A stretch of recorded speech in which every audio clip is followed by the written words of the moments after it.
자, 더 기다릴 수 없으니까 시작하겠습니다.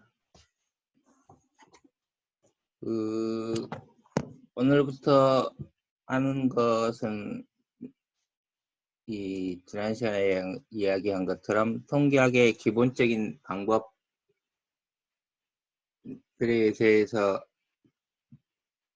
기본 정의만 쭉 설명하고 있는 부분입니다. 이 챕터로 되어 있는 파워포인트 한 5페이지 정도 되는 내용이 사용되는 통계 분석 방법들이 어떤 것들이 있는가, 그리고 이러한 분석 방법들은 어느 경우에 사용하는가 라고 하는 것들을 기본적으로 개념을 설명하고 있습니다.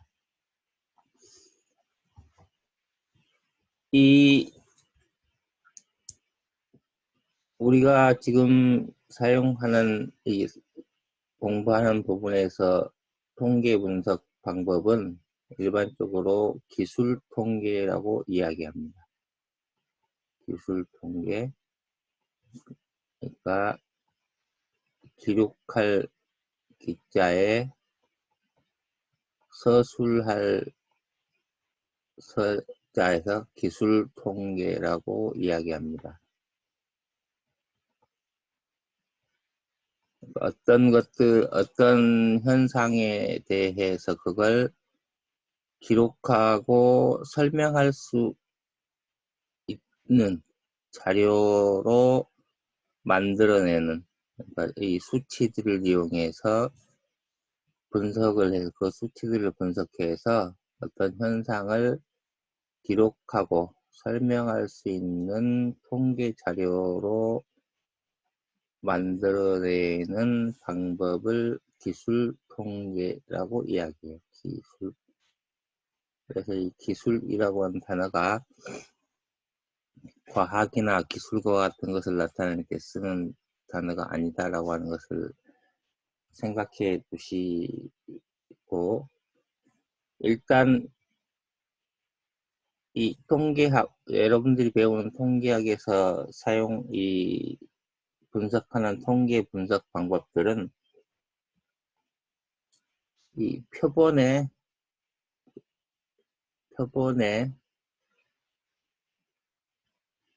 특성을 살펴보기 위한 거예요.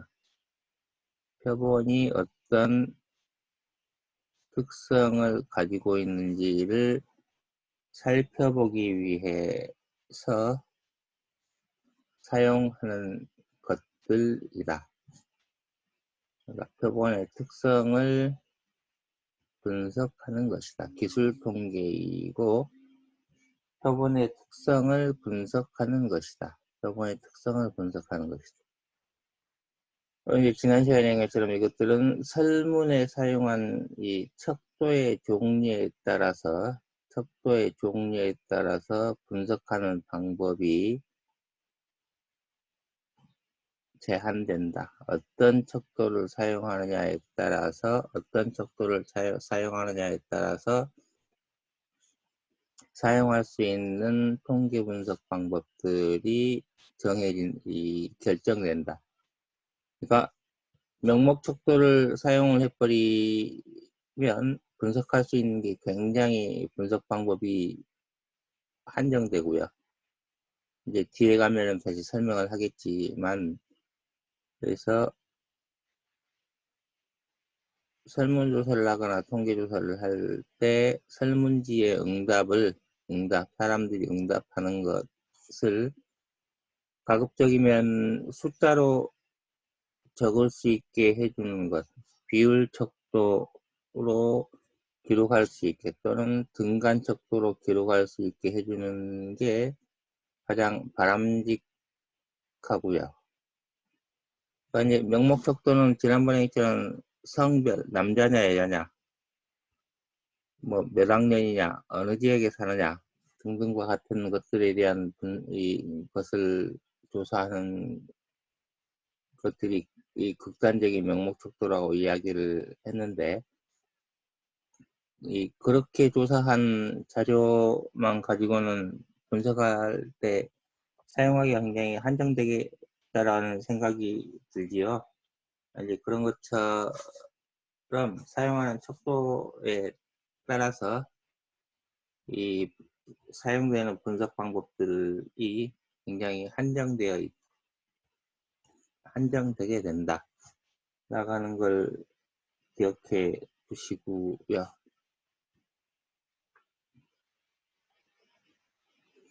일단 빈도는 지난번에처럼 빈번한 정도라고 이야기했어요. 빈번한 정도. 빈번한 정도. 얼마나 빈번하게 나타나느냐라고 해서 빈도라고 이야기했다. 빈번한 정도. 그래서 이제 빈번한 정도 몇 번이나 나타났느냐. 그러니까 설문조사를 했더니 몇 명이나 그 해당 항목에 대해서 응답했느냐. 몇 명이나 응답했느냐. 빈번한 정도로. 그래서 이제 얘를 가지고 이제 분석할 수 있는 것은 그 설문조사한 전체 조사한 개수 거기에 이제 표본이 되겠죠. 예를 들어서 200명을 조사했다 라고 하면 표본이 200개가 되는 겁니다. 그 200명의 표본을 100으로 계산해 놓고 거기에 이제 100분이 있습니다. 100분.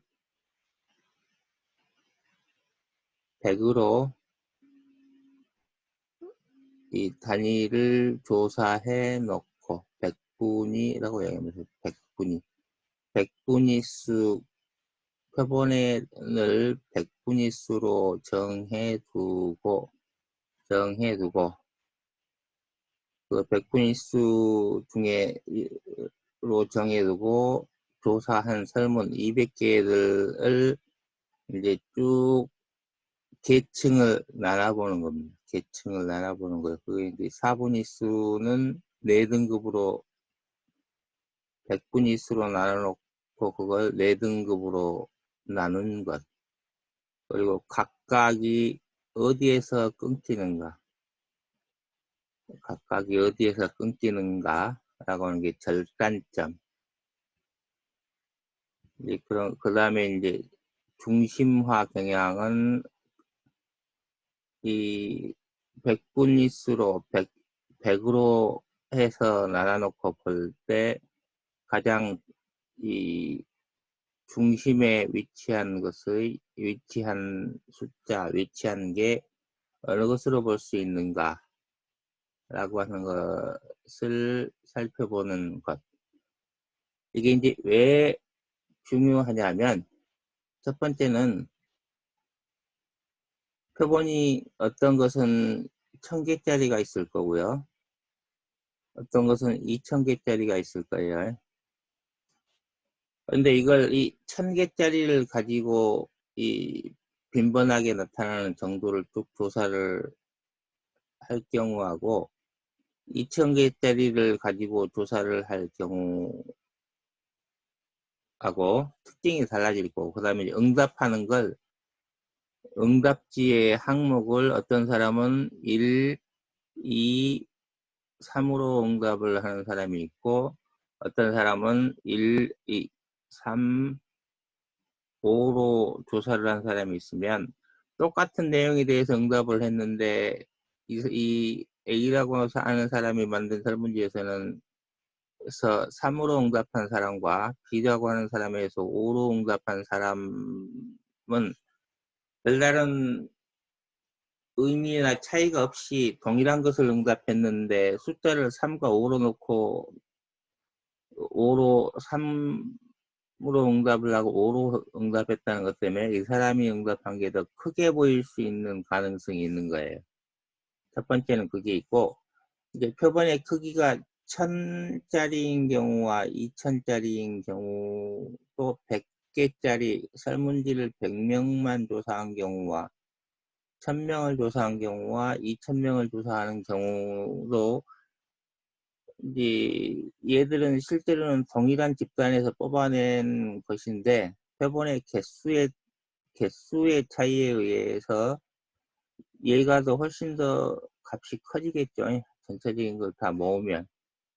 그래서 이제 이러한 문제, 첫 번째는 표본의 개수의 문제, 그다음 두 번째 이제 척도의 이 스케일의 문제, 크기의 문제에 의해서 나타날 수 있는 왜곡을 없애기 위해서 백분위라고 하는 형태로 통일을 시켜줍니다. 얘를 10분의 1로 줄여주고 얘를 20분의 1로 줄여주면 사이즈가 얘도 100단위로 해서 줄어들 것이고 얘도 100단위로 해서 줄어들겠죠. 그러면 이제 세 개가 다 통일이 됩니다. 얘도 이제 조정을 해줘요. 일치될 수 있게. 그러면 얘 표본 조사를 해서 응답한 자료의 특성과 이 표본을 가지고 분석한 자료의 특성과 이 표본을 가지고 분석한 자료의 특성이 동일한지를 비교할 수가 있어요. 그렇죠?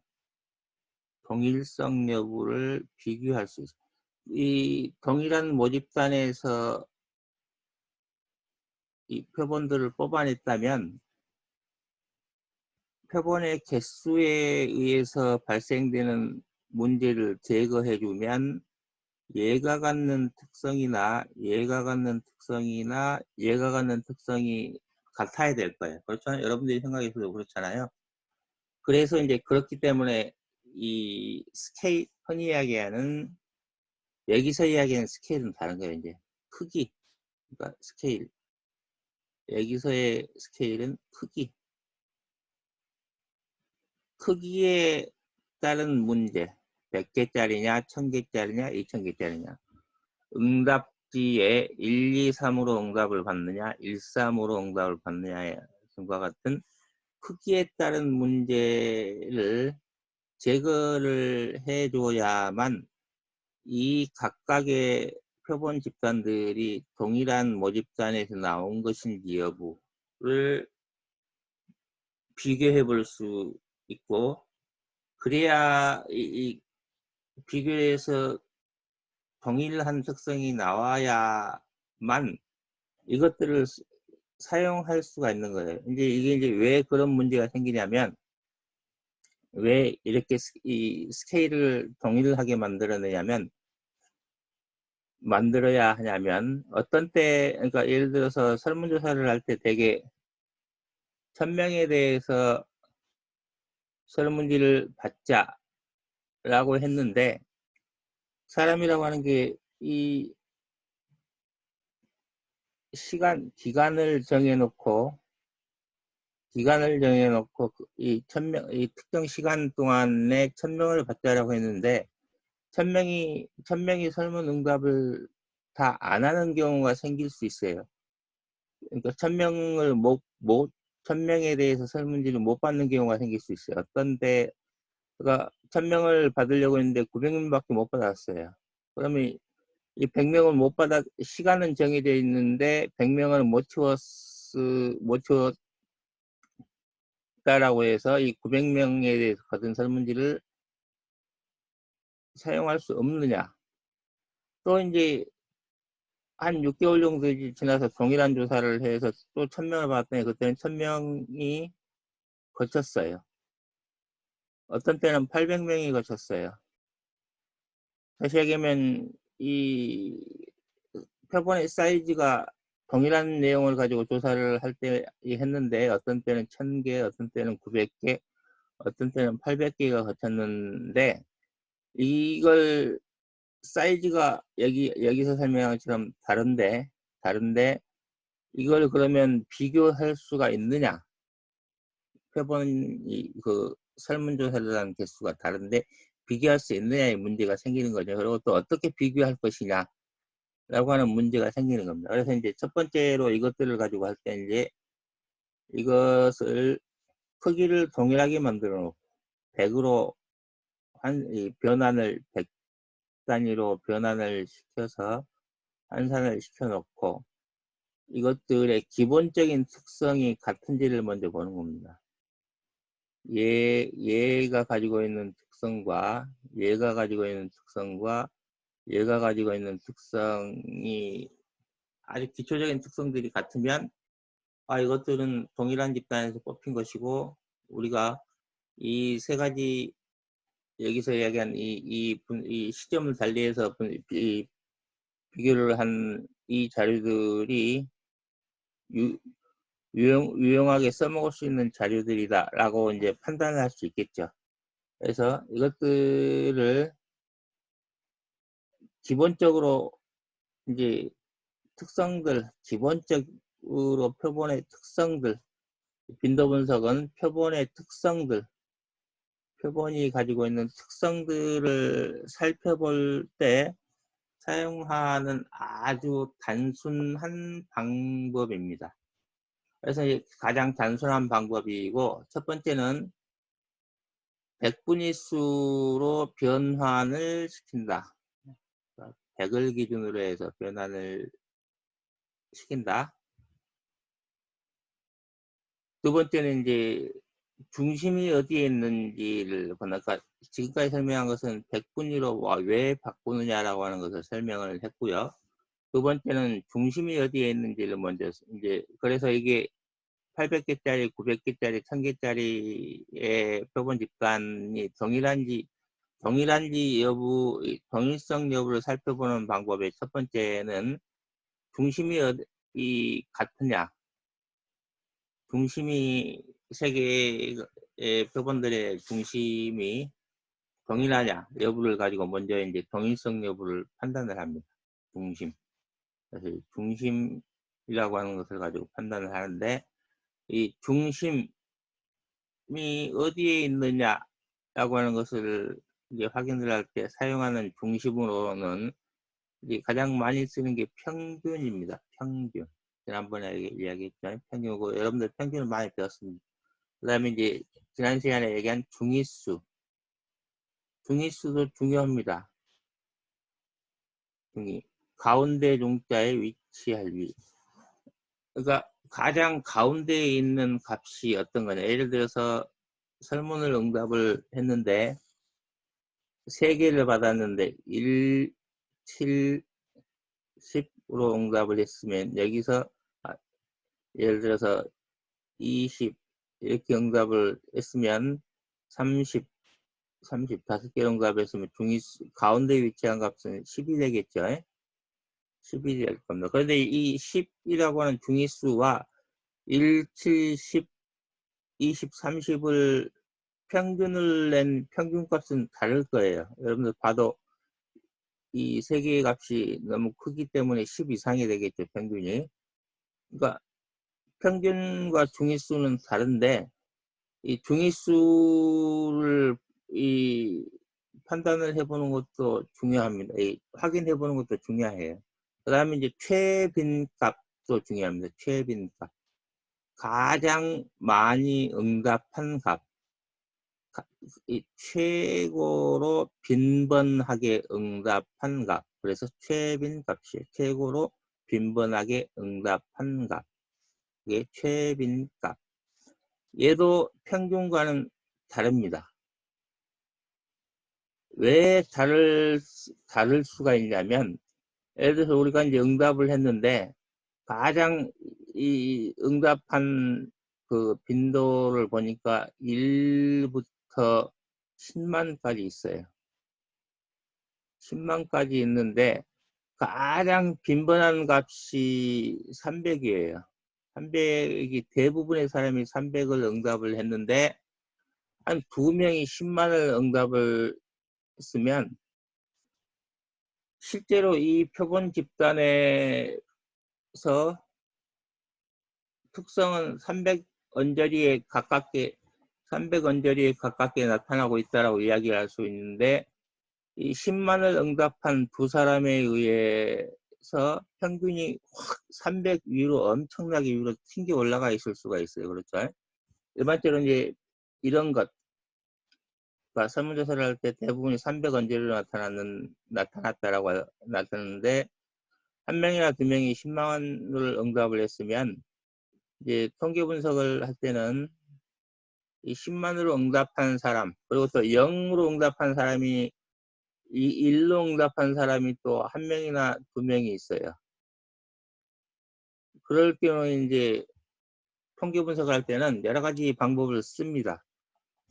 이 10만으로 응답한 두 사람이나 1로 응답한 두 사람은 어찌 보면 이 집단의 특성을 잘 반영하지 못하는 것이라고 볼 수가 있어서, 이 응답자 4개를 이 10만이라고 하는 응답자와 1이라고 하는 응답자 4개를 빼버릴 수도 있어요.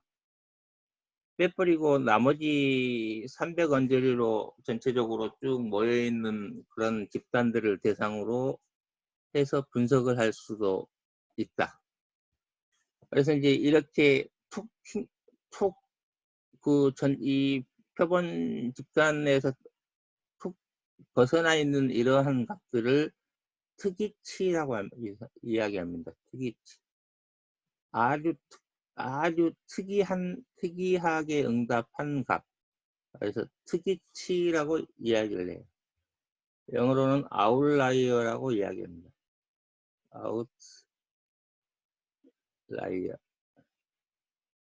아웃라이어라고 이야기를 해서 이걸 조정을 하는 경우도 많아요.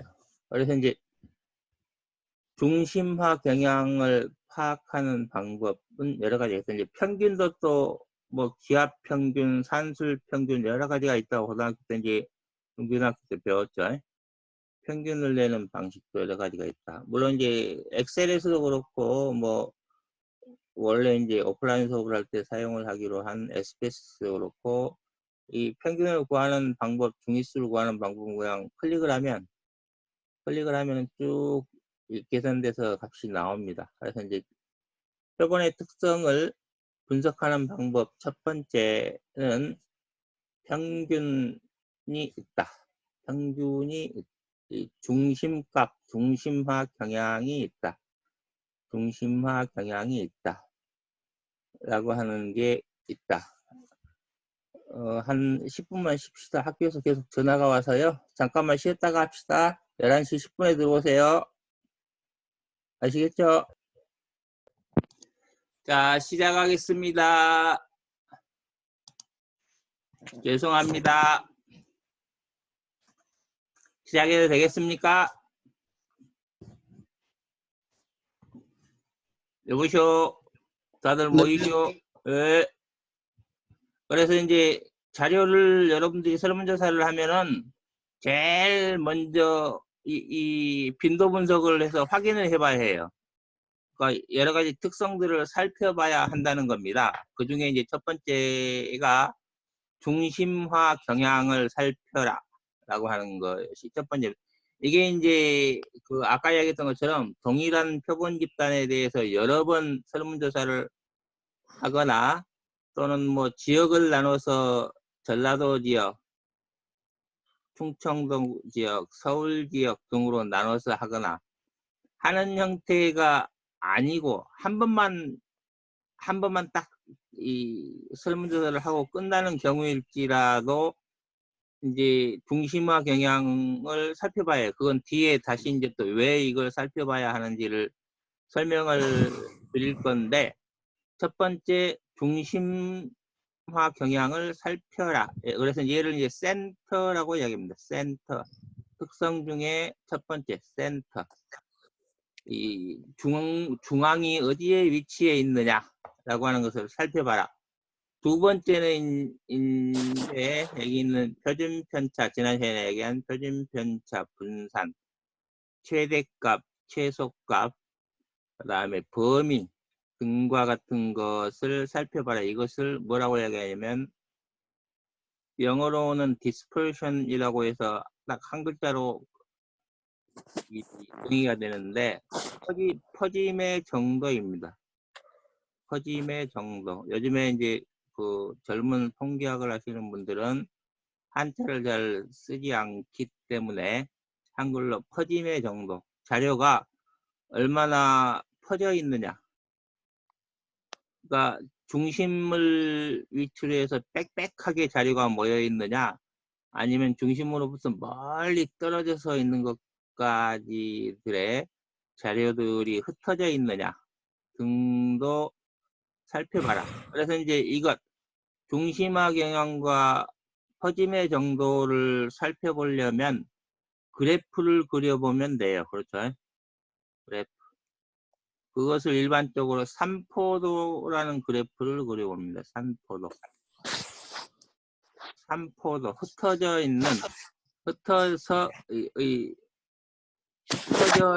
정도. 산포가 한글로 하면 흩어져 있는 정도를 나타내는 산포도라고 하는 스캐터 다이어그램이라고 하는 것을 그려보면 중앙값과 퍼짐의 정도, 디스퍼션을 쉽게 확인할 수 있어요. 이 디스퍼션에서 많이 사용하는 것은 여러분들이 이제 들어봤겠지만, 이 표준 편차와 분산이라고 하는 것을 많이 사용합니다. 그런데 이제 퍼짐의 정도는 여기 있는 중앙값과 최대값과 최소값, 이 세 가지만 가지고도 얼마나 자료가 넓게 퍼져 있는가를 확인할 수 있을 거예요. 그렇죠? 가장 많이 나오는 이 최빈값과 중위수, 평균 세 가지를 계산을 해서 찍어보고, 가장 작은 값과 가장 큰 값, 5가지를 쭉 찍어보면 퍼짐의 정도를 확인할 수 있겠죠. 그런데 이제 우리가 퍼짐의 정도를 확인할 때는 이 표준 편차와 분산을 많이 씁니다. 우리가 이 빈도 분석에서 평균, 표준 편차, 분산, 이 세 가지는 이 다음 슬라이드부터 나오는 모든 그 분석 방법과 내용들에서 중요한 기본적인 아주 중요한 전제 조건들이 됩니다. 이제 지난 시간에 것처럼 이것들은, 이 자료들은 이것만 가지고 독립적인 분석을 하고 보고서를 쓰기도 하지만, 기본적으로 빈도 분석은 그 설문조사를 한 집단의 특성이 어떤 특성이냐를 확인할 때 수행하는 방법이다. 기본적인 특성을 확인하는 방법이다 라고 하는 것을 기억해 두고 넘어가면 되겠습니다. 빈도 분석은 내용이 그렇다. 그리고 이제 얘는 그 통계 분석을 하거나, 또는 여러분들이 뭐 기술경영학이나 디지털과 관련된 분석이나 레포팅을 할 때 아주 쉽게 할 수 있고, 그 시장 조사를 통해서 수집한 자료들의 특성들, 기본적인 특성들을 명확하게 파악할 수 있는 굉장히 단순한 방법이다 라고 하는 것입니다. 그리고 이 빈도 분석은 기본적으로 시각화하기 아주 좋아요. 그림으로 그려보기가 굉장히 쉽다. 그래서 이제 요즘에 이야기하는 빅데이터 분석이라고 하는 것도, 빅데이터 분석 많이 이야기하죠.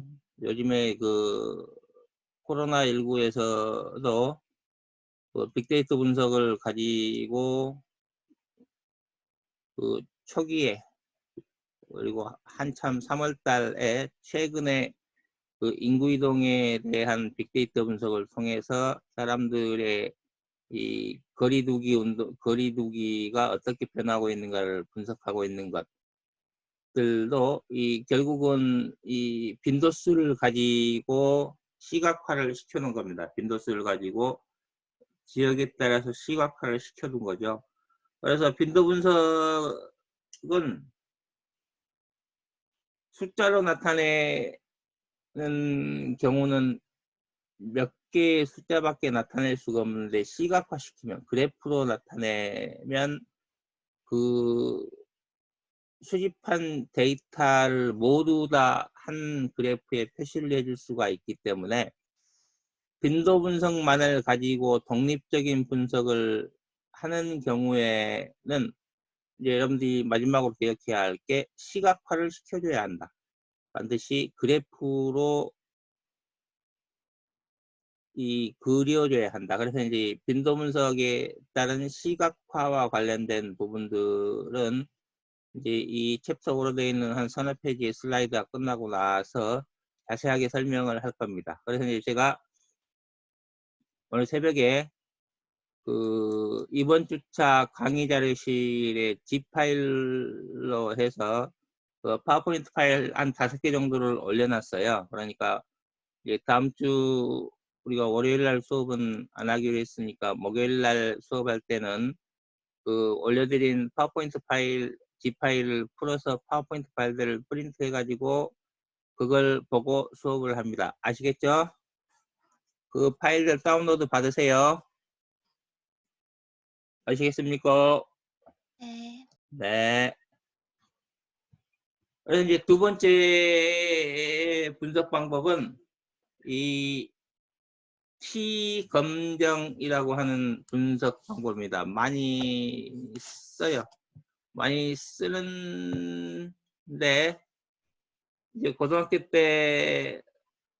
때부터 이 T검정이 나오면 이때부터 이제 그렇지 않아도 수학을 포기하고 사는 인생에 이제 절망을 주는 단계가 이 T검정부터 나오는 게 인생의 절망감을 느끼게 하는 방법입니다. 그렇죠?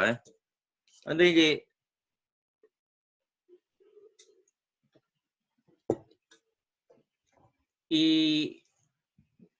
이번 학기의 통계학에서는 수식을 기억하라는 게 아니다라고 제가 학기 초에 이야기를 했습니다. 수식을 기억하는 어떤 수식을 이용하는 것이 어떤 통계적인 공식을 이용해서 계산하느냐라고 하는 것을 기억하는 게 아니고 이 각각의 통계 분석 방법을 왜 사용을 하느냐 그리고 어떤 경우에 사용을 하느냐 그러니까 왜 사용하느냐 어떤 경우에 사용을 하느냐 그리고 어떻게 해석할 것인가 이것을 공부하는 겁니다. 나머지는 기계가 해준다. 기계가 해준다. 그러니까 통계 패키지를 이용해서 하면 된다. 그리고 통계 패키지를 가지고 하는 방법은 그냥 책 보고 쭉 따라서 하면 된다. 그러니까 어떤 경우에 T검정을 쓰고 어떤 경우에 분산 분석을 쓰고 왜 이걸 써야 하고 하는 것들을 알아야 한다. 그래서 이제 앞에 있는 빈도 분석도 왜 하느냐 빈도 분석도 왜 하느냐라고 하는 것을 지금 계속 이야기를 한 거예요. 왜 빈도 분석을 하느냐. 첫 번째는 자료가 이 설문조사를 통해서 얻은 자료가 어떤 모습을 하고 있는가를 보는 것이다. 이제 다시 한번 더 돌아가서 조금 더 이야기를 해보면 예를 들어서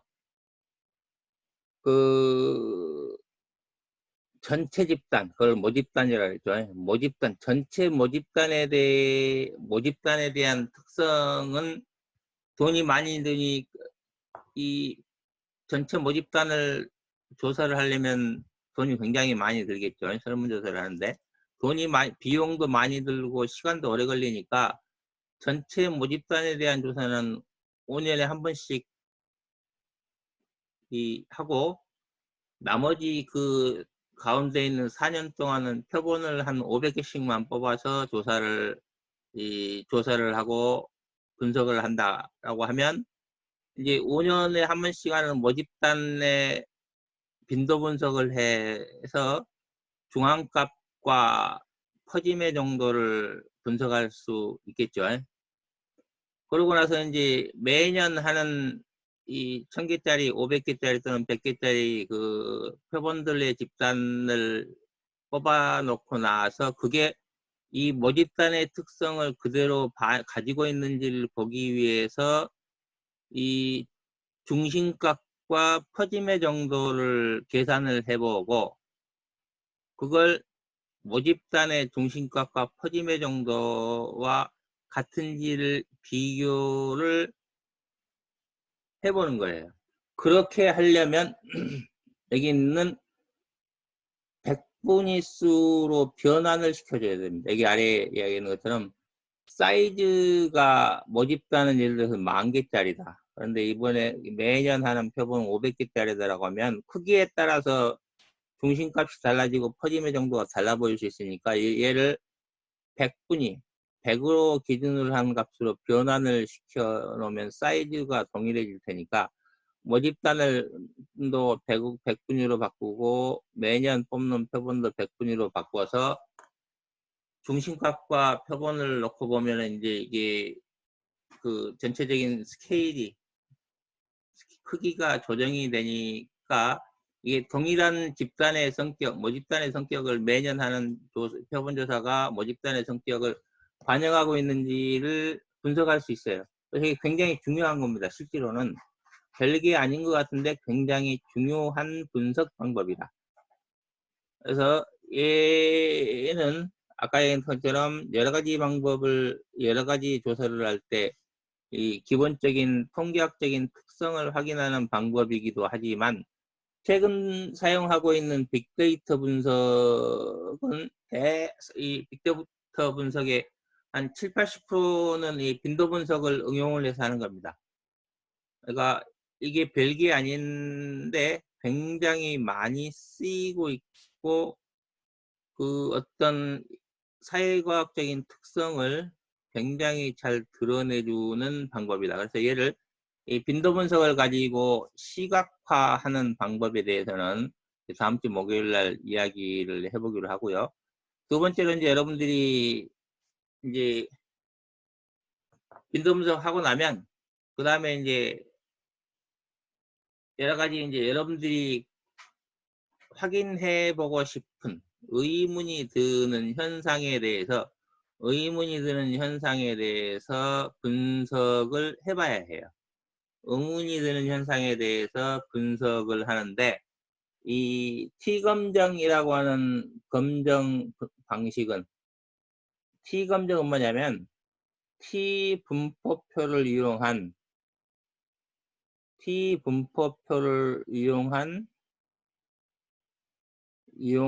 검정 방법이에요. T검정은. 그러니까 이제 뭐냐면 T분포표라고 하는 분포표가 있어요. 여러분들 고등학교 때 배웠을 거예요. 정규분포표, T분포표. T분포표는 뭐냐면 스튜던트 T라고 하는 형태의 분포입니다. 이게 이제 어떤 거냐면 정규분포는 모집단의 사이즈, 모집단이 다 확인이 됐을 때 그 모집단이 어떤 분포를 하고 있는가를 확인하는 거고요. 원래 T분포표는 이제 스튜던트 T라고 이야기를 한 이유가 수업 시간에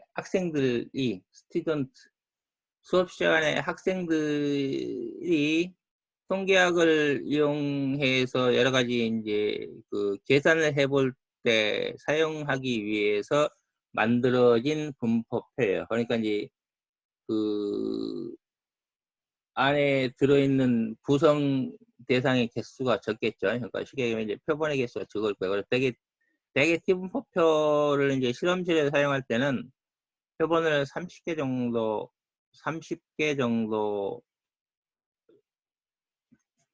표본을 가지고 조사를 해서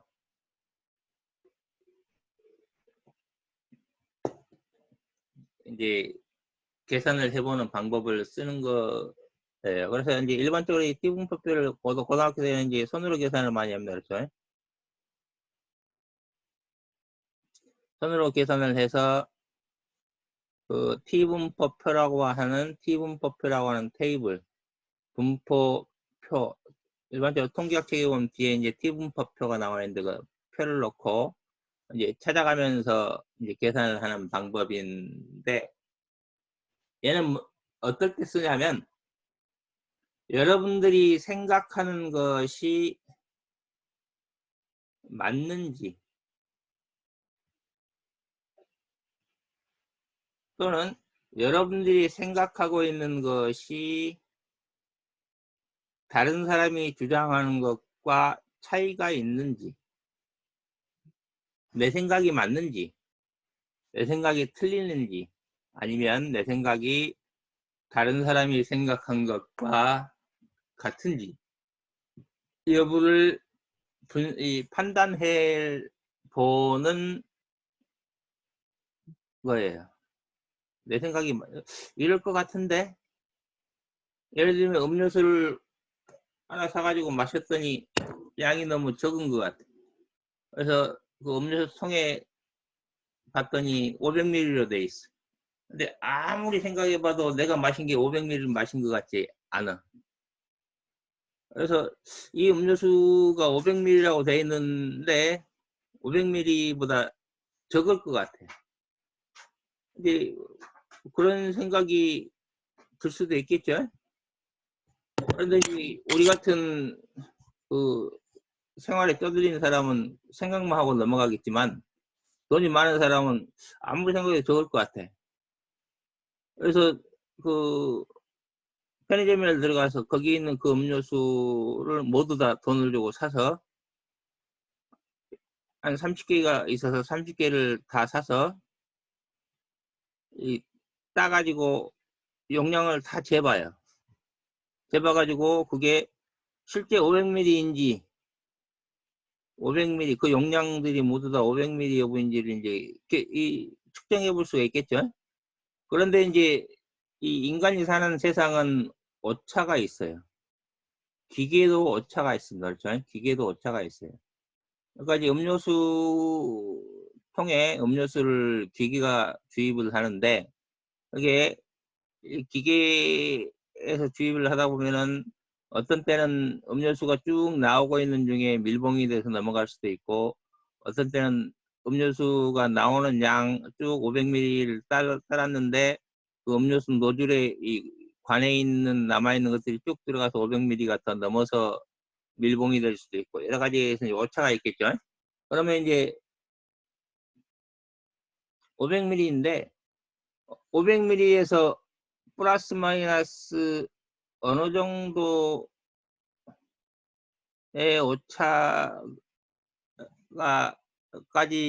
오차를 허용해 줄 것인가. 그러니까 450ml 정도도 500ml라고 할 수 있을까?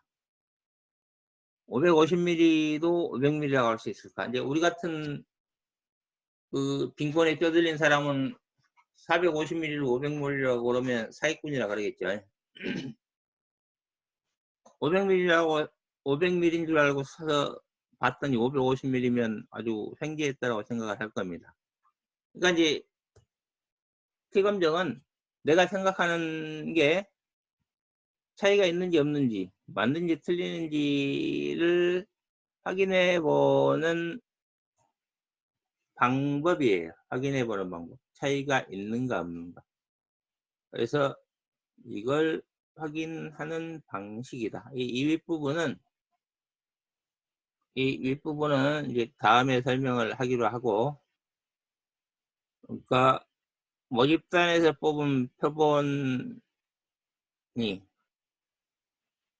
또는 여러분이 생각하는 것이 맞는지 틀리는지 차이가 있는지 없는지를 확인하기 위해서 표본을 몇 개 뽑아서 확인을 해보는 거예요. 판단을 해보는 거예요. 확인해 보기 위해서 표본을 뽑아서 판단하는 것이다. 판단하는 것이다. 이걸 T검정이라고 이야기를 합니다. 그러면 이제 예를 하려면 먼저 첫 번째로 뭘 해야 하냐면 이제 여러분들이 생각하는 게 맞는지 틀린지 차이가 있는지 없는지를 보려면 먼저 첫 번째 가설을 세워야 돼요. 그렇죠? 대개 이제 되게 많이 이야기하는 게 뭐냐면 아까 음료수에서 이야기한 것처럼 그러니까 음료수의 용량이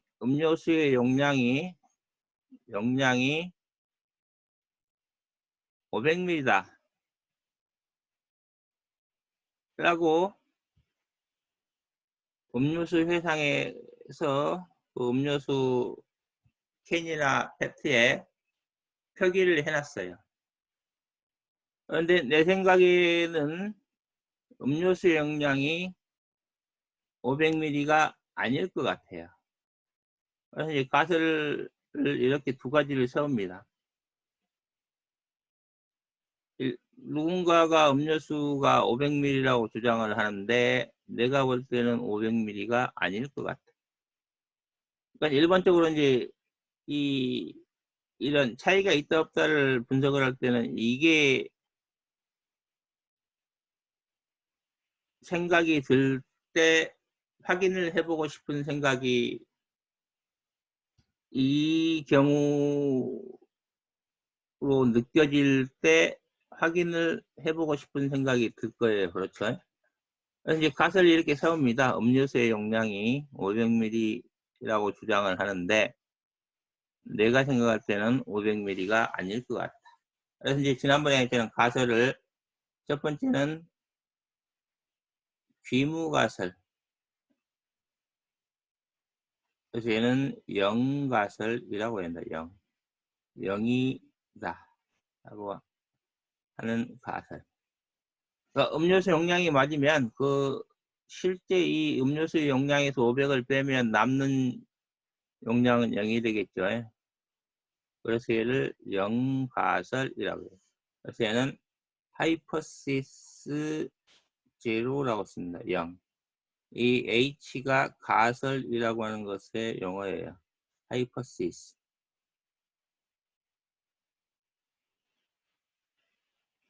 그래서 하이퍼시스 0.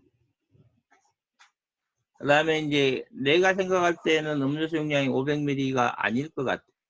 그러면 빼고 이 음료수 캔에 표기되어 있는 용량에서 실제 따서 측정해 본 용량을 뺀 게 0이 아니겠죠. 그래서 얘는 이제 0가설과 대립된다라고 해서 대립가설이라고 이야기해요. 그래서 얘는 하이퍼시스 1이라고 이야기합니다. 그래서 이제 T검정은 일반적으로 이 가설을 설정해 놓고 가설이 맞는지 틀리는지를 판단하고 분석할 때 사용을 해요. 그런데 얘는 이제 여러 가지가 있을 수 있어요. 첫 번째는 지금 이제 이 개념은 이해가 되죠. 첫 번째는 돈도 없고 그러니까 한 번만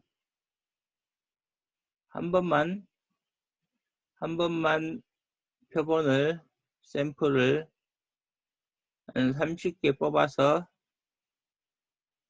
확인을 해볼 수 있어요. 그러면 이제 표본의 개수가 한 개죠. 표본의 개수가 한 개인 경우에 T검정을 할 수도 있어요. 두 번째는 두 번을 해보는 거예요. 한 번 해보고 좀 더 지나서 보니까 아무리 생각해도 아닐 것 같아. 또 한 번을 해요. 두 번을 해보고 역시 두 번 다 동일한 결과가 나오면 신뢰가 더 훨씬 많이 가겠죠.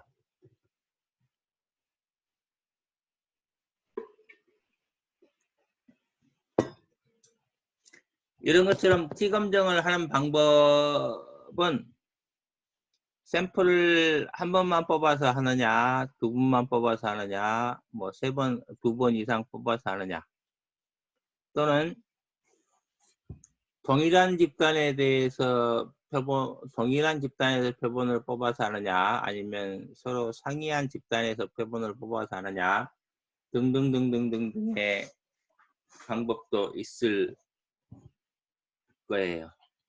그래서 이제 이 분석 방법에서는 이 T검정을 하는 과정에 있어서 중요한 분석 방법은 첫 번째로 여러분들이 생각하는 생각이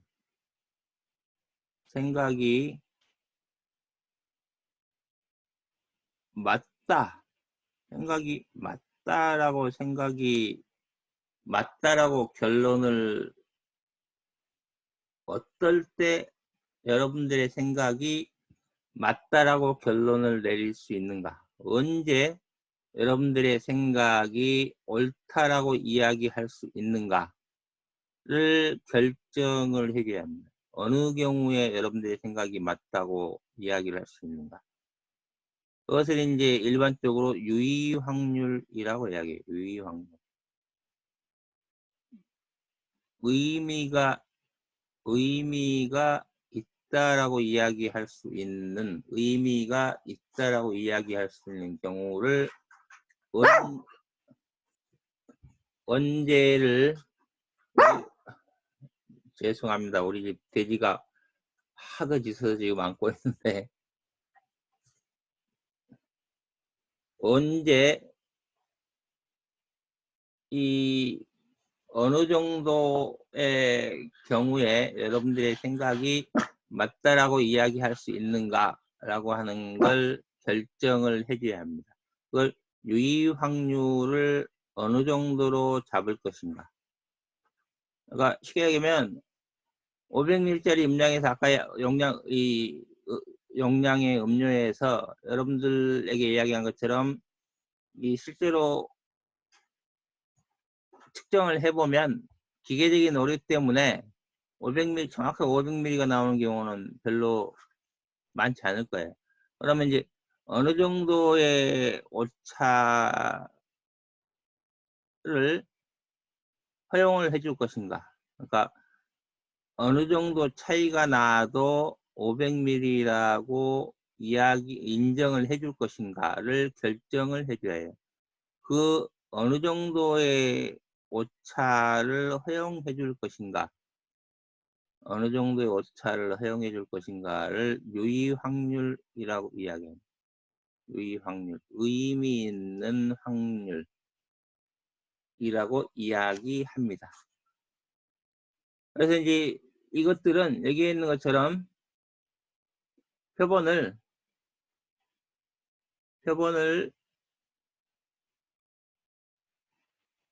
두 개를 뽑았을 경우, 그 다음에 동일한 집단에 대해서 몇 번 표본을 뽑아서 이 확인을 해보는지에 따라서 검정하는 방법들이, T검정을 하는 방법들이 여기 것처럼 1표본, 대응표본, 독립표본 검정 등등등등으로 나누어집니다. 그러니까 여기서는 이 개념만 기억을 정확하게 해두시면 됩니다. 이 개념을 정확하게 기억을 해두시라 라고 하는 것을 기억을 해두시고요. 이 슬라이드를 좀 바꿀 테니까 한 5분 정도 쉬면 슬라이드를 제가 깨끗하게 해놓고 다시 시작을 할게요. 한 5분 쉽니다. 나가지는 말고 쉬세요.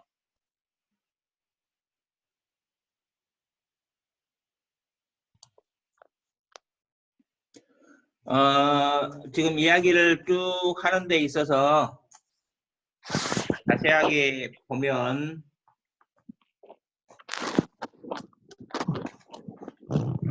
어떤 것을 알 수 있냐면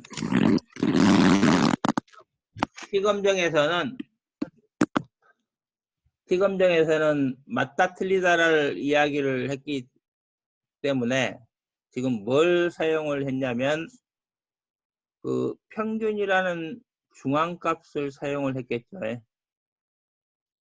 여러분들의 그러니까 음료수의 용량이 음료수 용량이 회사에서 주장하는 값과 같은지, 그러니까 음료수의 용량을 회사에서는 약간의 오류가 나겠지만 그 오류를 감안하더라도 500ml 내외에서 음료수의 용량이 이 페트병 안에 들어가 있을 것이다 라고 이야기를 하고 있어요. 그러면 이제 여러분들은 음료수 용량이 이 500ml라고는 제시하는 값이 아닐 것 같다라고 하는 거죠. 그러니까 적을 것 같다라고 하는 것은 평균값보다 이렇게 떨어져서 음료수 용량이 이 정도일 것 같다라고 이야기를 하는 거죠. 기업은 이제 음료수 용량이 이 500ml 값의 언저리에 이 내외의 분포 이 용량이 채워져서 판매가 될 것이다 라고 이야기를 하고 있는 겁니다. 그러니까 티검정에서 결국은 앞에서 이야기했던 중앙값과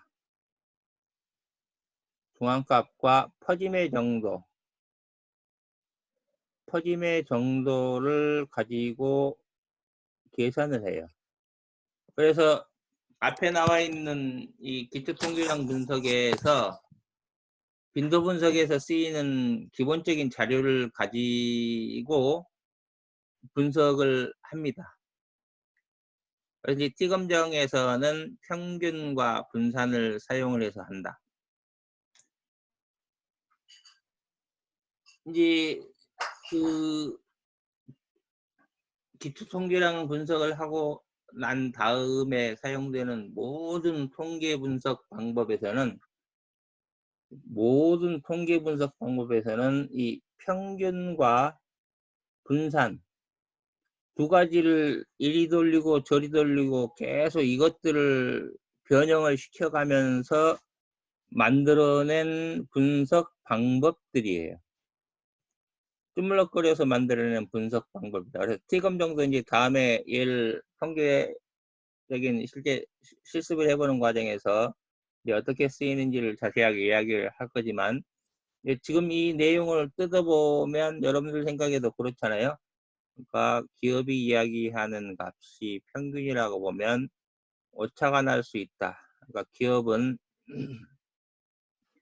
플러스 마이너스 이 오차에 내에서 음료수가 대부분 주입이 돼서 판매한다. 그러니까 평균이 여기이고 분산은 이 정도 될 거라고 이야기를 하는데 내 생각에는 이 분산의 범위를 벗어난 훨씬 이 분산의 범위가 적은 이 아래에 용량이 주입이 되어 있을 것이다 라고 하는 겁니다. 주입이 되어 있을 것이다 라고 하는 것이라는 거죠. 그래서 평균과 분산의 범위에서 벗어나 있느냐 여부를 가지고 검증을 하는 거예요. 지금 T검정은. 이게 이제 첫 번째. 그 다음에 이제 두 번째, 분산만을 가지고 검증하는 방법들도 있어요. 분산을 가지고 검증하는 방법. 그것은 이제 왜 그러냐면 얘는 T검정은 이제 한계가 표본이 이 두 개가 표본의 개수가 모집단이나 또는 어떤 집단에서 뽑은 표본의 개수가 두 개가 넘어가 버리면 T검정의 신뢰성이 확 떨어져 버려요. T검정을 가지고 분석한 결과를 믿기가 굉장히 힘들어져요.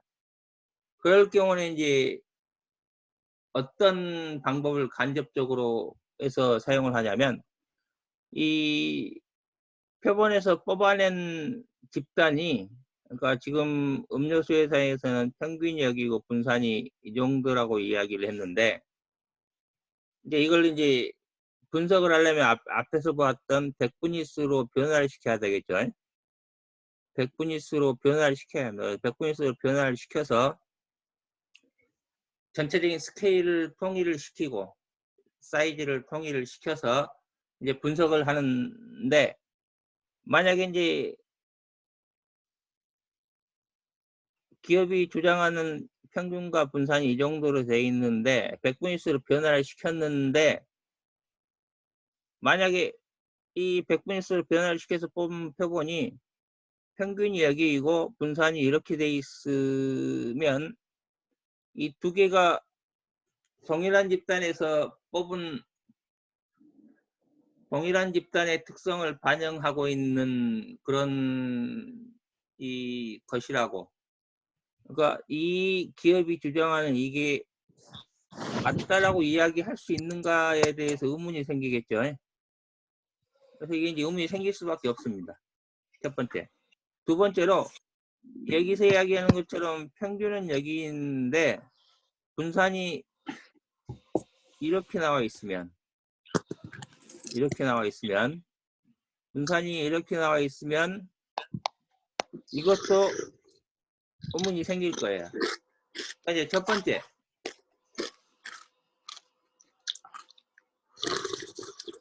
평균도 다르고 분산도 다를 경우에 맞다고 할 수 있느냐. 두 번째, 평균은 같은데 분산이 다를 경우에 맞다고 할 수 있느냐 라고 하는 의문이 들 수 있습니다. 그래서 이제 기본적으로 이제 분석을 해보면 이 T검정 분석에서는 이 뽑아낸 표본 집단이 2개 정도까지면 신뢰도가 아주 높은데 표본이 3개 이상인 경우에는 이 각각의 표본의 평균과 분산을 가지고 그 평균과 분산에서 나타나는 차이, 이 차이를 가지고 전체적으로 분석을 해서 이게 동일한 집단의 특성 또는 여러분들이 생각하는 생각이 맞는지 틀리는지를 검증을 할 때 써요. 이런 형태 등으로 해서. 그래서 여기 있는 것처럼 T검정과 사용하는 표본들의 척도, 명목 척도 이거나 뭐 등등등등의 같은, 이건 이제 다음에 다시 이야기를 하겠지만, 이런 이 샘플의 표본의 그 어떤 그 조사되는 표본들의 규격은 동일하지만 표본 집단이 3개 이상일 경우에는 이 확인해보고 싶은 내용이 맞는지 틀린지를 뭘로 확인을 하냐면 평균값과 퍼져 있는 분산이 서로 동일한 집단에서 뽑힌 것이다 또는 회사에서 주장하는 것과 뭐 큰 차이가 없다라고 이야기할 수 있을 것처럼 평균과 퍼져 있는 분산이 같은 모습을 보이면 동일한 집단에서 나온 것이라고 이야기를 할 수 있겠죠. 만약에 그렇지 않고 평균과 분산이 차이가 많이 나버리면 동일한 집단에서 나온 것이라고 이야기를 할 수가 없다라고 결론을 내릴 수 있어요. 그래서 이제 차이는 둘 다 이제 비슷하지만 얘는 분산 분석은 그 검증하고자 하는 표본이 여러 개일 경우에 그 표본의 차이를 가지고 분석하는 겁니다. 표본의 차이. 차이라고 하는 것은 평균이 얼마나 다르고 분산이 얼마나 다른지 각각의 집단 사이에 있어서. 그래서 얘는 여러 개일 경우에 평균값이 통계적으로 검증하는 통계값이 차이가 나는지 얼마나 다른지를 가지고 확인을 한다. 그래서 이게 이제 아노바라고 이야기를 해요. Analysis of Variation. 분산을 가지고 하는 Analysis, 분석. 그래서 분산 분석이라고 해요. 이제 얘는 이 T 분포표는 T 검정은 T 분포표를 가지고 검증을 한다라고 했는데 이 아노바는 F 분포표라고 하는 분포표를 가지고 계산을 해서 확인을 해요. 그러니까 이 T 분포표나 F 분포표는 모두 다 통계학자들이 실험실에서 수십만 번 이 쉽게 얘기하면 주사위 던지기라든지 하는 것들을 수십만 번 해가지고 만들어낸 표예요. 요즘에는 이제 컴퓨터가 발달했으니까 컴퓨터로 이제 이걸 계산을 합니다. 그랬더니 해봤더니 컴퓨터로 이 분포표가 맞는지를 계산을 해봤더니 아주 정확하게 일치하더랍니다. 통계학자들 참 대단한 겁니다. 그렇죠? 이 표를 만들어내는. 요즘에도 이 통계학자들이 여러 가지 이 새로운 관심 있는 것을 확인해 보고자 할 때 어떤 검정표를 사용할지를 연구를 많이 하고 아주 뭐 하루에도 몇 개씩 이런 이 검정 분포표들이 계산하는 때 확인하는 표들이 계속 쏟아져 나옵니다. 여튼 이 분산 분석은 이 표본이 세 개 이상으로 기억을 합시다. 3개 이상일 경우에 표본과 표본 사이의 차이를 가지고 이게 동일한 집단에서 나온 것인지 차이를 가지고 분석을 한다. 차이를 가지고 분석을 한다. 이때 물론 이제 앞에 있는 것처럼 이 평균과 분산을 가지고 검증하는 것은 뭐 동일한 그런 방식이다 라고 하는 것을 기억을 해 두시고 동일한 방식이다라고 하는 것을 기억을 해 두시고 일단은 분산 분석이라고 하는 개념을 여기까지만 이야기를 하고 이제 뒤에 또 자세히 다시 다른 자료를 가지고 이야기하고 실습을 할 때 자세히 또 실습을 할 때 자세하게 다시 또 설명을 드리겠습니다. 그 다음에는 이제 요인 분석이라고 이야기합니다. 요인. 이제 앞에서 보았던 T검정과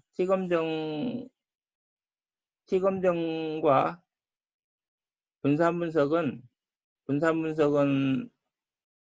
얘 역시도 이제 이제 그 앞에 나왔던 빅터 통계량 분석은 원래 자기가 관심 있는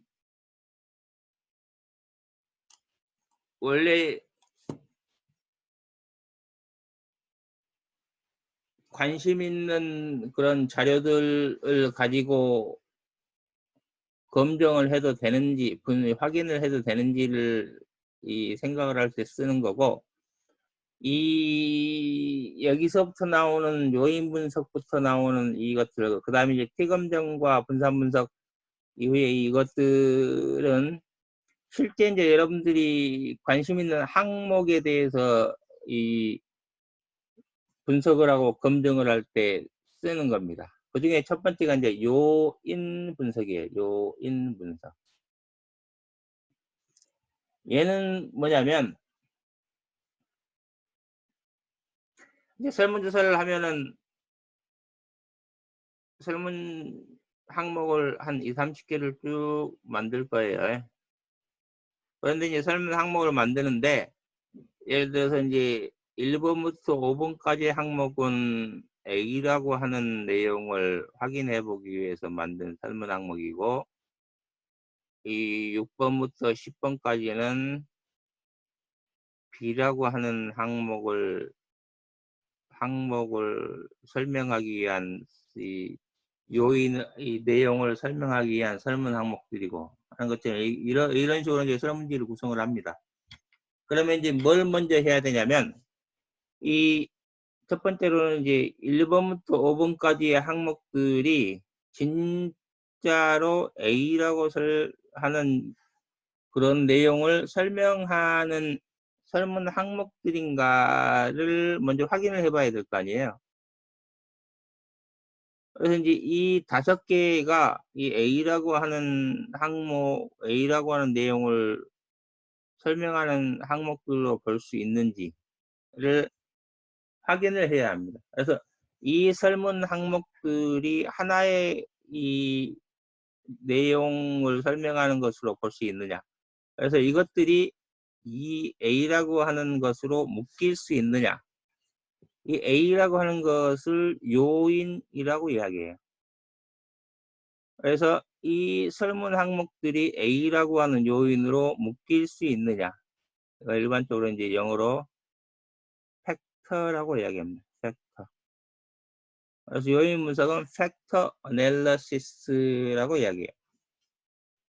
이 항목들이 이 A라고 하는 팩터로 묶이고 이 항목들이 B라고 하는 팩터로 묶이고 이게 C라고 하는 팩터로 묶이고 이렇게 이제 묶여야 여러분들이 실제로 이제 설문조사를 한 내용들이 의미가 있겠죠. 그러니까 이제 설문조사를 10개를 해가지고 10개 설문 내용 전부 다를 사용하기는 어려워요. 그리고 또 10개의 설문 문항만 가지고 여러분들이 확인해 보고 싶은 내용을 다 확인할 수도 없죠. 그래서 이제 전체적으로 관심 있는 항목들을 이렇게 설정을 했을 때 이것들을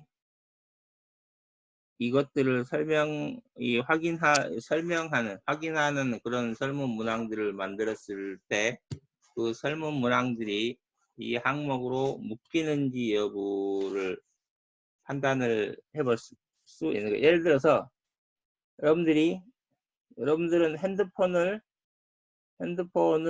왜 구매합니까? 사람들이 핸드폰을 구매하는 이유가 무엇일까를 궁금해할 수 있어요. 또는 요즘에 사람들이 모바일 쇼핑을 많이 하는데 이 핸드폰으로 쇼핑을 하는데 영향을 미치는 요인들이 무엇일까? 핸드폰으로 물건을 구매하는데 영향을 미치는 요인들이 어떤 것들이 있을까? 어떤 요인들이 핸드폰으로 쇼핑을 하는데 영향을 미칠까? 또는 이제 흔히 이야기하는 온라인 쇼핑을 하는데 영향을 미치는 요인들이 한 5가지가 있다라고 이야기를 하는데 이 온라인 쇼핑에 영향을 미치는 요인 5가지가 모바일 쇼핑에도 그대로 영향을 미칠까? 그것도 이제 궁금한 요인일 거예요. 회사에 가면 이런 걸 굉장히 많이 합니다. 회사에서는 이런 분석을 많이 해요. 그러면 이제 여러분들은 어떤 경우에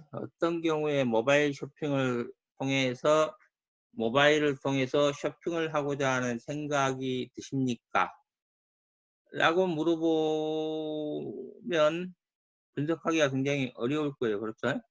그럼 이제 이걸 이제 모바일 쇼핑을 통해서 구매하고자 하는 생각, 구매 의도와 관련된 설문 항목들 쭉 만들어냅니다. 모바일 쇼핑과 관련된 구매 의도와 관련된 것. 나는 첫 번째, 예를 들면 나는 자주 모바일 쇼핑을 한다. 향후에도 모바일 쇼핑을 할 것이다. 다른 사람에게도 모바일 쇼핑을 하라고 추천하고 싶다. 이런 것들 응답들의 항목은 모바일을 통해서 쇼핑하고자 하는 의도를 설명해주는 항목으로 볼 수 있을 거예요. 그럼 이제 이런 것들에 대한 항목들에 대한 설문조사를 쭉 합니다. 그래가지고 이제 이 설문조사를 한 항목들의 이 설문 항목들을 가지고 이 항목들이 하나의 그런 내용을 설명해 주는 것들인지 것들인지를 확인을 하고 분석을 해봐야 해요. 그게 요인 분석입니다. 요인. 그러니까 설문조사를 한 설문 항목들이 이제 요인이라고 하는 용어 때문에 그런데 동일한 항목으로 묶이는지 동일한 항목으로 묶이는지를 분석하는 것. 그게 요인 분석이라고 합니다. 그러려면 이제 여기서 봤던 것처럼 이게 A라고 하는 요인, 이게 B라고 하는 요인, 이게 C라고 하는 요인이면 A라고 하는 요인에 묶여있는 이 항목들끼리는 동질적인 특성을 나타내야 되겠죠. A라고 하는 특성을 나타내는 동질적인 특성을 나타내는 B라고 하는 것들이 묶여있는 이 항목들끼리는 역시 동질적인 특성을 나타내야 돼요. C라고 하는 것에 묶여있는 이 항목들도 동질적인 특성을 나타내야 합니다. 그러나 A라고 하는 항목이 묶여있는 이 A라고 하는 항목이 묶여있는 이 요인에 묶여있는 이 항목들은 B라고 하는 것에 묶여있는 이 항목들과는 이질적인 특성을 가지고 있어야 합니다. 서로 달라야 돼요. 성격이 달라야겠죠. C라고 하는 것을 설명하는 이 설문문항들과도 성격이 달라야 되겠죠. 그게 이제 이 말입니다. 그러니까 설문 항목들이 동일한 요인으로 묶이는 설문 항목들끼리는 동질적이어야 하고 다른 이 특성으로 묶이는 항목들끼리는 이질적이어야 해요. 그래서 내부적으로는 동질적이고 외부적으로는 이질적인 항목들로 묶어서 요인을 만들어낸다. 지금까지 설명한 게 통계 분석을 할 때 먼저 첫 번째 예를 이제 지난 시간에처럼 기초 통계량 분석이라고 한다. 기초 통계량 분석이라고 한다. 얘는 요즘에 빅데이터 분석에서 많이 사용한다. 그리고 얘는 시각화와 관련된 형태로 자료 분석을 많이 해봐야 한다. 시각화 분석을 해야 한다. 그 다음에 두 번째로 어떤 생각이 맞는지 틀리는지